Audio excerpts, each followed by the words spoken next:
Hello दोस्तों, आज हम इस वीडियो में लेके आए हैं आपके लिए कि हमें किस चीज़ में इन्वेस्ट करना चाहिए। मेनली दोस्तों हमारे पास 3 चीज़ें हैं जिनमें हम इन्वेस्ट कर सकते हैं। गोल्ड, रियल एस्टेट जिसमें मनी प्रॉपर्टीज़ होती है और म्यूचुअल फंड जो कि शेयर मार्केट होता है। दोस्तों हम 2014 से लेके 2024 तक का एनालिसिस करके लाए हैं कि किस में हमें कितना मुनाफा हुआ है और कितना हमें अच्छा रिटर्न मिला है। तो दोस्तों शुरू करेंगे इस वीडियो में। सबसे पहले दोस्तों बात करेंगे हम गोल्ड की, जो कि दोस्तों लेडीज बहुत ही ज़्यादा पसंद करती है पहनना और घर में सभी लोग कुछ ना कुछ तरीके से उसे रखते हैं। लेकिन दोस्तों इसकी एक सर्टेन लिमिट होती है जितना गोल्ड हम घर में रख सकते हैं। इसके लिए दोस्तों बताता चलो आपको, 2014 में गोल्ड का जो प्राइस था वो था 28,006 रुपये। आज की डेट में देखें दोस्तों 2024 में, जो कि बीत चुका साल है, उसमें दोस्तों गोल्ड का प्राइस था 70,000 रुपये। अगर दोस्तों 2014 में कोई 1 लाख रुपए का गोल्ड लेता तो गोल्ड लेता 35 ग्राम, 35.7 ग्राम गोल्ड लेता, जिसकी आज की डेट में वैल्यू होती, जो कि 2024 के लास्ट में उसकी वैल्यू होती 2,49,900 रुपये। तो दोस्तों गोल्ड ने 10 साल में 2.5 गुना पैसा हमें करके दिया है, उसने 2.5 गुना रिटर्न हमें दिया है। इसी तरीके से दोस्तों रियल एस्टेट को देखते हैं। रियल एस्टेट में देखें दोस्तों तो हम इसके लिए कोई जगह एवरेज मानेंगे जहां से हम इस रेट को उठाएंगे, क्योंकि पूरी इंडिया में प्रॉपर्टी तो हर जगह है, लेकिन हर जगह का रेट हम आपको बताने लगे तो बहुत ही ज़्यादा उसमें टाइम लगेगा और हर जगह का रेट अलग अलग रहता है। तो दोस्तों दिल्ली एनसीआर के रेट को लेके चलेंगे। दिल्ली एनसीआर में दोस्तों 2014 में 1 गज का रेट था 35,000 रुपये।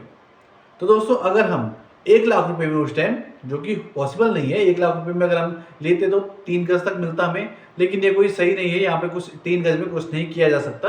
लेकिन दोस्तों हम केवल आपको समझाने के पर्पज से दिखा रहे हैं कि अगर हम 1 लाख में उस टाइम प्लॉट खरीदते तो हमें मिलते 2.85 गज। और आज की डेट में दोस्तों, जो कि 2024 से बीता हुआ साल है, उस टाइम पे लास्ट टाइम पे हम अगर उस जमीन को बेचते तो उसकी कीमत मिलती है हमें 2,13,000 रुपये। तो दोस्तों यहाँ पर हमारा पैसा डबल से थोड़ा ज़्यादा हुआ है। गोल्ड में दोस्तों ये 2.5 गुना हुआ था और प्रॉपर्टी में, रियल एस्टेट में ये 2 गुना हुआ है। तीसरे नंबर पे आते हैं दोस्तों हम म्यूचुअल फंड पे। म्यूचुअल फंड ने दोस्तों 2014 से लेकर 2024 तक हमें नॉर्मल 14% का रिटर्न दिया है। 14% का रिटर्न किसने दिया है दोस्तों? जो कि हमारे लार्ज कैप म्यूचुअल फंड है।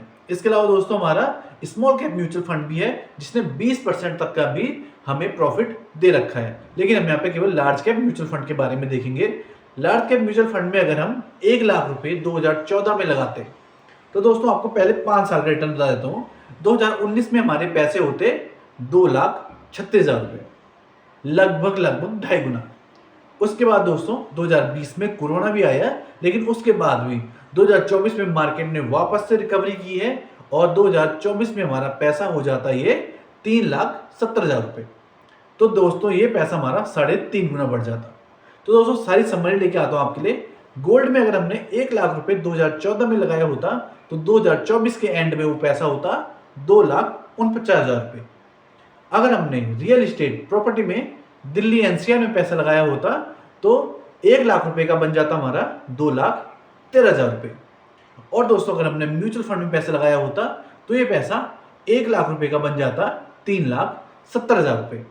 तो इस तरीके से दोस्तों हमारे सारे के सारे रिटर्न रहते। इन तीनों चीज़ों में से हमें खुद से डिसाइड करना है कि हमें किस चीज़ में पैसा इन्वेस्ट करना चाहिए। हम देखें दोस्तों तो सबसे ज़्यादा पैसे का बेनिफिट हुआ हमें म्यूचुअल फंड में। लेकिन दोस्तों म्यूचुअल फंड में रिस्क भी उतना ही ज़्यादा रहता है। म्यूचुअल फंड में कभी शेयर नीचे भी जा सकते हैं, शेयर ऊपर भी जा सकते हैं, उसमें हमें नुकसान होने का हमेशा चांस रहता है। इसलिए उसमें ग्रोथ भी ज़्यादा हमें मिलती है क्योंकि वो ज़्यादा रिस्की रहता है। इसके अलावा दोस्तों दूसरे नंबर पे आता है रियल एस्टेट।